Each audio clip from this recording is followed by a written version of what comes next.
अस्सलाम वालेकुम, कैसे हैं? उम्मीद है कि आप सब लोग ठीक होंगे। अच्छा, आज का टॉपिक मेरा जो है वो मैट्रिक्स के ऊपर है कि मैट्रिक्स क्या है, ठीक है? अक्सर लोग बात करते हैं कि 9 to 5 is matrix, education system जो है वो मैट्रिक्स है। फिर कुछ लोग कहते हैं कि जी ये जो हम एंटरटेनमेंट के दौर में चल रहे हैं, ये मैट्रिक्स में है, हमें मैट्रिक्स में फँसाया जा चुका हुआ है, ठीक है? मैट्रिक्स के जाल में फँसाया गया हुआ है, ठीक है? तो लेकिन लोगों को ना मैट्रिक्स का बेसिक मकसद नहीं पता, उसकी कि वो होता क्या है, मैट्रिक्स किस चीज़ का नाम है? मैं आज आपको एक स्टोरी के साथ जो है वो रिलेट करूँगा, बड़ी मज़े की स्टोरी है, ठीक है? बड़े गौर से सुनिएगा और एंड तक जो है ना वो सुनिएगा। अगर अच्छी लगी तो कमेंट में मुझे बताइएगा कि आपको कैसी लगी स्टोरी।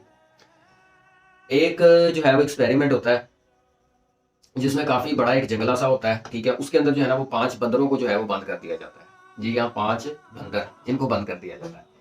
अब क्या होता है कि उस जंगले के अंदर जो है ना वो जंगले के टॉप पे जो है वो केले लटका दिए जाते हैं और एक सीढ़ी खड़ी कर दी जाती है, ठीक है? ताकि कोई भी बंदर जो है ना वो सीढ़ी पर चढ़ के जो है वो केले का गुच्छा उतारे और खा सकें सारे ताकि बैठकर। लेकिन अब क्या होता है कि जैसे ही कोई बंदर ऊपर चढ़ने लगता है सीढ़ी के ऊपर, वो पहले दूसरे स्टेप पे चढ़ता है तो पीछे से जो है ना वो ठंडा पानी चला दिया जाता है। तो अब वो फौरन नीचे उतर जाता है, ठीक है? तो अगेन वो दूसरी दफा कोशिश करता है, सेम यही सिचुएशन होती है, वो नीचे उतर जाता है। ठंडा पानी जब चलता है तो वो नीचे उतर जाता है। ठंडे पानी से क्योंकि बंदरों को काफी चिढ़ होती है, तो दूसरा ये हरकत करता है। जब दूसरा ये हरकत करता है, तीसरा ये हरकत करता है, उनको पता चल जाता है कि जब भी कोई यानी कि सीढ़ी के ऊपर चढ़ेगा ना, इसका मतलब है कि सीढ़ी पे चढ़ने से ही ठंडा पानी जो है वो नीचे गिरता है। अब कोई बंदर जो है वो ये फैसला करता है कि मैं ऊपर सीढ़ी पर चढ़ूं, तो उसको जो बाकी 4 बंदर हैं वो उसको चढ़ने नहीं देते, ठीक है? उसको मारते हैं पकड़ के, ठीक है? और उसको जो है ना वो चढ़ने नहीं देते। अब क्या करते हैं, अब थोड़ा सा एक्सपेरिमेंट वो ये करते हैं कि वो उनमें से एक बंदर को निकालते हैं और उसकी जगह पे 5वां कोई नया बंदर जो है ना वो जंगले के उसके जाल के अंदर जो है ना वो बंद कर देते हैं।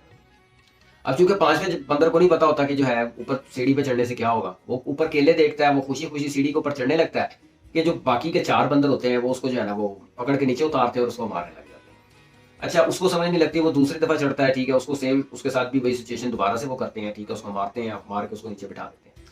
अब उसको समझ लग जाती है कि यानी कि भाई सीढ़ी पे चढ़ने का जो है ना वो खतरा है। अगर तो मैं सीढ़ी पे चढ़ूंगा ना, तो इसका मतलब है कि मैं जो हूँ वो फिर मुझे मार पड़ेगी, तो मैंने अब सीढ़ी पर नहीं चढ़ना।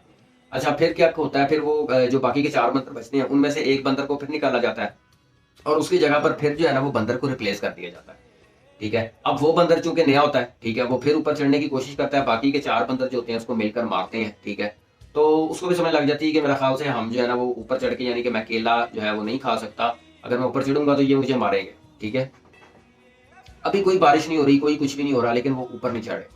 सेम सिचुएशन, बाकी के 3 बंदर रह जाते हैं, ठीक है? उनको भी जो है ना वो नए बंदरों से रिप्लेस कर देते हैं, ठीक है? एक्सपेरिमेंट ये होता है कि उन तीनों बंदरों को भी ना नए बंदरों के साथ जो है वो रिप्लेस कर देते हैं। अब चूंकि जंगले के अंदर पांचों बंदर जो है वो नए हैं, ठीक है? तो उनको नहीं पता कि ऊपर चढ़ने का जो है ना वो नुकसान क्या था, यानी कि ठंडा पानी गिर रहा था। अब क्योंकि ठंडा पानी भी नहीं गिर रहा था, लेकिन फिर भी कोई जो है वो ऊपर नहीं चढ़ रहा था। उसकी क्या वजह थी कि जैसे ही कोई ऊपर चढ़ने लगता था, बाकी जो पहले वाले जो 2 बंदर थे उनको बेशक कुछ नहीं पता था, लेकिन वो उनको मारने लग जाते थे, ठीक है? तो यानी कि वो कोई स्टेप ही नहीं ले पा रहे थे। तो जैसे निज़ाम चलता आ रहा था वैसे ही निज़ाम चल रहा था, ठीक है? तो यानी कि नए लोग भी आके उन्होंने कोई उसके अंदर चेंज करने की कोशिश नहीं की, कोई तब्दीली नहीं लेकर आए, ठीक है? उन्होंने ये नहीं सोचा कि अब तो हम चेक करें कि आखिर अब तो कोई पुराना बंदर भी बीच में शामिल नहीं है, ठीक है? अब तो हम चेक करके देखें कि ऊपर जाने से होता क्या है? क्यों उनको जो है वो मार पीट रही थी? सेम सिचुएशन हमारी इंसानों की भी यही है, ठीक है? हमें एक सिस्टम के अंदर धकेल दिया गया है, ठीक है?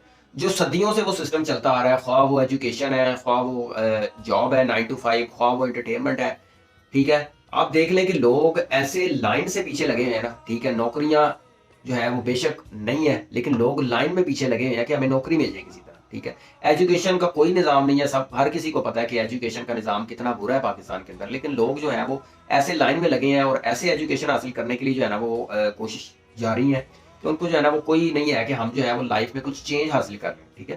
तो वो तो चलो बंदर थे, उनको इस चीज़ का नॉलेज नहीं था, इस चीज़ का नहीं पता था। हम तो इंसान हैं, ठीक है? हम क्यों ये मैट्रिक्स के अंदर फँसते चले जा रहे हैं, या एक वो पंजाबी का लफ़्ज़ है लाई-लग, हम लाई-लग जो है ना वो हो चुके हैं। तो अपनी लाइफ को चेंज करें, थोड़ा-सा जो है वो सिचुएशन को देखें कि आगे दौर क्या चल रहा है, फ्यूचर किस चीज़ का है। उस फ्यूचर के अंदर अपने आप को खुद को जो है ना वो ढालने की कोशिश करें, स्किल्स जो है वो सीखें कि ताकि आपकी ज़िंदगी में कुछ जो है ना वो, अगर तो आप सक्सेस हासिल करना चाहते हैं तो फिर आप कुछ चेंज लेकर आएँ, ठीक है? ऐसे अगर आप सेम उसी तरह उसी लाइन के अंदर चलते रहेंगे जिस लाइन के अंदर से काफ़ी देर से लोग चल रहे हैं, तो फिर तो आप कामयाब नहीं हो सकते। फिर वही आपका रूटीन होगी 9 to 5 घर, और वो जिसको कहते हैं ना कि रोबोट बन जाएंगे आप, वो वाला हिसाब आपका जो है ना वो होगा। तो उम्मीद है कि आपको स्टोरी पसंद आएगी, ठीक है, और आप लोग इस पे अमल करने की भी कोशिश करेंगे। तो अपना ख्याल रखें। जज़ाकल्लाह।